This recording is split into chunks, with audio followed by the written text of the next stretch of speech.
ಈ ಕಥೆನ ತುಂಬಾ ಜನ ಕೇಳಿರ್ತೀರ, ಕೇಳಿಲ್ದೇ ಇರೋರು ಮತ್ತೆ ಕೇಳಿಸ್ಕೊಳ್ಳಿ, ಕೇಳಿಲ್ದೇ ಇರೋರ್ಗೆ ದಯವಿಟ್ಟು ಕಳಿಸಿ. ಒಂದೂರಲ್ಲೊಬ್ಬ ರಾಜ ಇರ್ತಾನೆ, ರಾಜನ್ಗೆ ಪ್ರಜೆಗಳ ಮೇಲೆ ತುಂಬಾ ನಂಬಿಕೆ ಇರುತ್ತೆ.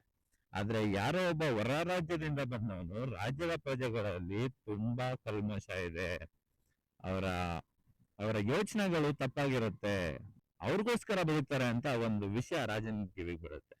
ಸೊ ರಾಜ ಇದೆಲ್ಲ ಸುಳ್ಳು, ಇದನ್ನ ನಾನು ನಂಬಲ್ಲ, ನಮ್ಮ ರಾಜ್ಯದ ಪ್ರಜೆಗಳು ಬೇರೆಯವ್ರಿಗೋಸ್ಕರನೇ ಬದುಕ್ತಾರೆ, ದಾನ ಧರ್ಮದಲ್ಲಿ ಎತ್ತಿದ ಕೈ, ಎಲ್ಲರೂ ಸತ್ಯವಂತರು ಅಂತ ಹೇಳಿ ರಾಜ ಎಲ್ಲರಿಗೂ ಒಂದು ಆದೇಶ ಹೊರಡಿಸ್ತಾನೆ.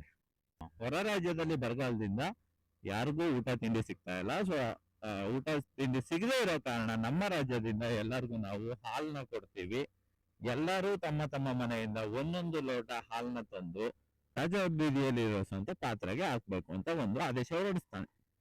ಅದೇ ರೀತಿ ಎಲ್ಲಾ ಜನಗಳನ್ನು ಅವರ ಮನೆಯಿಂದ ಒಂದೊಂದು ಲೋಟ ಹಾಲ್ನ ತಂದು ಪಾತ್ರೆಯಲ್ಲಿ ಹಾಕ್ತಾರೆ.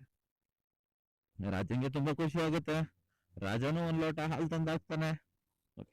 ಎಲ್ಲರೂ ಹಾಲ್ನ ತಂದು ಹಾಕಿದ್ಮೇಲೆ ರಾಜ ಒಂದು ಸಲ ನೋಡ್ತಾನೆ, ಹಾಲೆಲ್ಲ ನೀರಾಗಿರುತ್ತೆ.